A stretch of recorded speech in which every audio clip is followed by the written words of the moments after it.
Here's the story with Indiana as we head into the 2018-2019 season. Had some injury issues last year, but Deron Davis comes back after that Achilles concern. Juwan Morgan had a huge season, expected to be one of the leaders for this IU team, as is Romeo Langford. Of course, a lot of hype around the in-state recruit, a top 10 signee in the country. Archie Miller is here along with Juwan Morgan and Zach McRoberts. And guys, I know you weren't happy with the record last year, but your first year at the helm, tell me what you put into place that you feel like this program can build on going forward, not just this year, but in the years to come.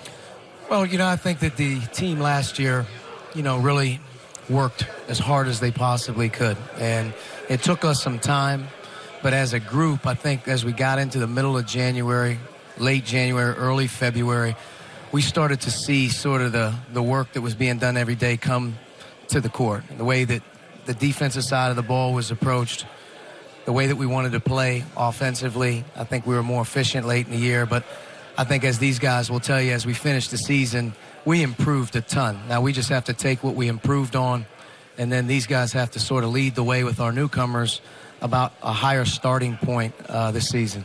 What were the biggest things you guys feel like you improved on? Juwan, I can start with you.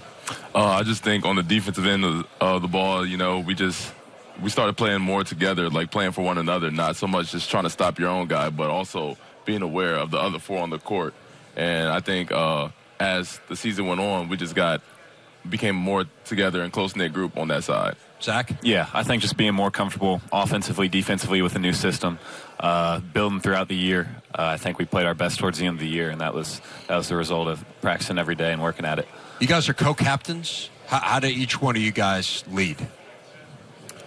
Mine is more indirect way because I'm trying to be more vocal, but at the same time, just leading by example.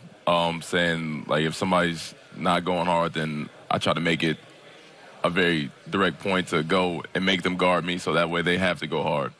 How about for you, Zach? Yeah, I would say by example, just coming in every day, practice, working as hard as I possibly can, just kind of setting the tone through my work and letting guys feed off of that. Zach, I got to ask you, you took a year away from basketball after transferring from Vermont. You basically were playing intramurals. Basically, yeah. Yeah. So, what's it like for you to be here? To me, it's really one of the great stories in the Big Ten. To be playing at your home state school where there is such a passion for basketball, to be representing Indiana at Big Ten Media Days. It's got to be crazy, right? Yeah, there's nothing really like playing for Indiana. I think being in my home state, understanding what it means to the state, what it means to the people here, it's special from where I was 3 years ago to where I am now. Sitting here talking to you, it's been quite a journey. Well, talking to me is not really that big, but being here is a big deal, no doubt.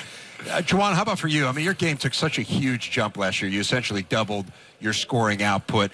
What's the next step for you? What do you need to do to improve at the same level from a year ago to this year? I think that would go more along on how the team is this year. The accomplishments we have as a team.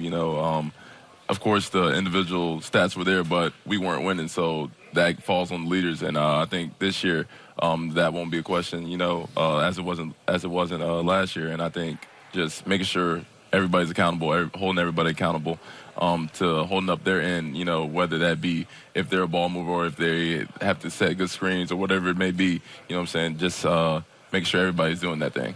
Archie, this may come off as a little bit of a silly question, and you can certainly say it if it is, but how do you become a better outside shooting team? Is it simply a matter of recruiting guys who are better outside shooters? That's probably an easy answer, but I think as these guys will attest, we have a way of working on it. And, okay. We took our shooting program this spring and really implemented it with these guys going, at the 3 days a week or whatever they're allowed for the limits in the spring, and the whole focus is shooting the ball. You can become a better shooter. It's repetition, it's work.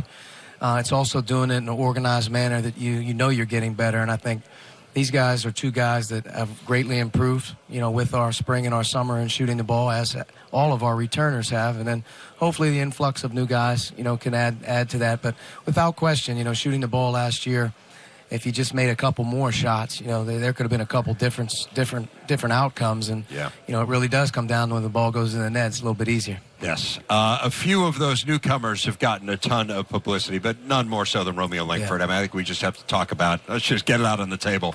Massive expectations for this young man. Give us a sense of what you've seen from him so far and what a reasonable set of expectations are for Romeo. Well, number one, I think, again, if you just ask his teammates, he hasn't come in and tried to do anything that he hasn't been asked to do. He's gotten better each week, as a freshman should. He's battled through things that he's never done before, like a lot of different freshmen are doing around the country. And he's starting to figure his way out each week that goes along, and you're starting to see more of the raw, natural ability come out. He's a great teammate. He's very underspoken. The thing with him is he has to understand he's going to make mistakes, and it's okay, because I think there is a lot of pressure that he probably will feel, but he's allowed. He's allowed to do that. And like all of our young guys, they all have a chance to impact our team. He gets a lot of the attention just being from where he's from and where he's playing now, but he can handle it. And I think just the way he's approached things here early in the fall, I think you're seeing a guy that understands the team game, and he's about winning. Yeah, give me a sense of how he's integrated into what I know is a pretty tight-knit group. He fit right in, I think he really came in, especially when it comes to competing. He's always trying to get after somebody, and I think it was very evident within the last couple practices. As you know, we do like practice points, and he heard his name, and he had a really high score, and he heard mine, and mine was higher than his. And like right after practice, he came up to me. He's like, I have to beat you. He's like, that's all I want for this week. I have to beat you. And I just think that's a testament to the work ethic he has. Zach? Yeah, I would build off that. He works hard. He's a good teammate, good guy to be around. So he's only added to our program.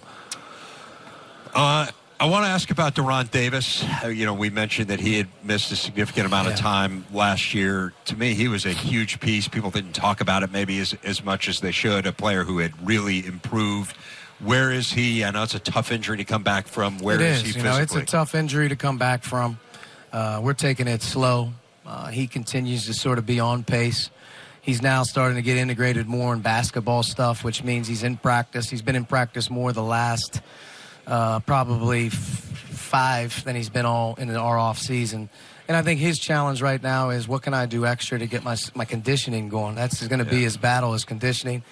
But he's starting to work with no restrictions. He's starting to do contact. He went up and down in some settings, not all of it, but in some settings. And I'm hopeful that as each week progresses, he starts to be able to become full-time. And as he becomes full-time, we'll start to evaluate him as he is. Because, he's a difference maker for us. He's a low-post scorer. He's a true big body in the paint, and he has a good IQ for how to play, and we can play around him. And hopefully we can get him up to speed, and he can help our team. It's interesting looking up and down the roster. There's so many guys on this team who can play. And I know it's a nice problem to have, but what's the challenge now of molding, of integrating young guys, of finding the right role for your veterans and figuring out how all these pieces fit together?